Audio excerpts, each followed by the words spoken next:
कृष्ण ने इंद्र के खिलाफ जिहाद छेड़ा था और गाय चराने वाले, भैंस चराने वाले तमाम लोग गोवर्धन पर्वत को उठाए थे। आज उसी तरह भारतीय जनता पार्टी को हथेली पर उठा के फिर से पुनः विश्व गुरु बनाने के लिए अगर तैयार है। यादवों में भी कंस थे और कृष्ण थे। जो कंस के वंशज हैं वो कंस के साथ रहेंगे, जो कृष्ण के वंशज हैं वो गुजरात वाले नरेंद्र मोदी जी के साथ रहेंगे, चूंकि गुजरात में ही शरण लिए थे कृष्ण ने। काहे जाति को यहां से खदेड़ के भगा दिया गया है क्या?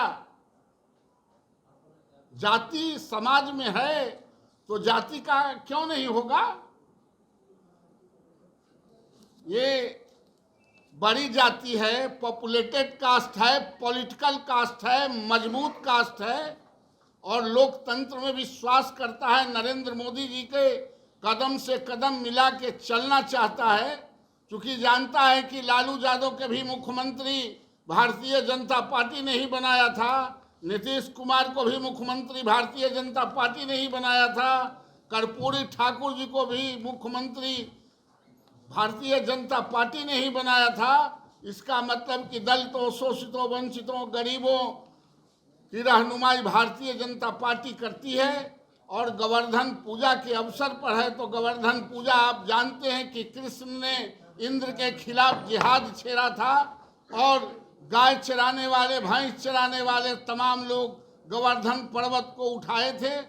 आज उसी तरह भारतीय जनता पार्टी को हथेली पर उठा के फिर से पुनः विश्व गुरु बनाने के लिए अगर तैयार है तो उसका सम्मान होनी ही चाहिए। लेकिन आपकी पार्टी के जो नेता है वो कहते हैं कि एमवाई समीकरण बनाते हैं महागठबंधन के लोग और यादवों की संख्या जानबूझकर अधिक दिखाई। ऐसा है कि यादव अगर 20% भी वोट देता है तो बिहार के बहुत सी जातियां हैं जिनका 100% भी वोट उसका नहीं होता है।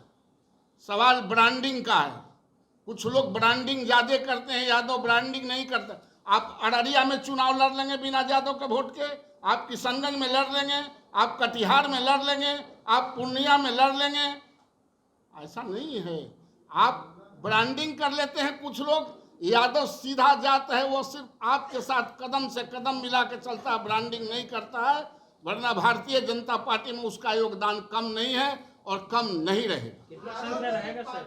यादवों की कितनी संख्या? एक एक करके। हाँ भूपेंद्र जी, पार्टी कहती है यादव को कि वही हमारा है और किसी का नहीं है। नहीं, आप भ्रम नहीं रहे। यादवों में भी कंस थे और कृष्ण थे। जो कंस के वंशज हैं वो कंस के साथ रहेंगे, जो कृष्ण के वंशज हैं वो गुजरात वाले नरेंद्र मोदी जी के साथ रहेंगे, चूंकि गुजरात में ही शरण लिए थे कृष्ण ने।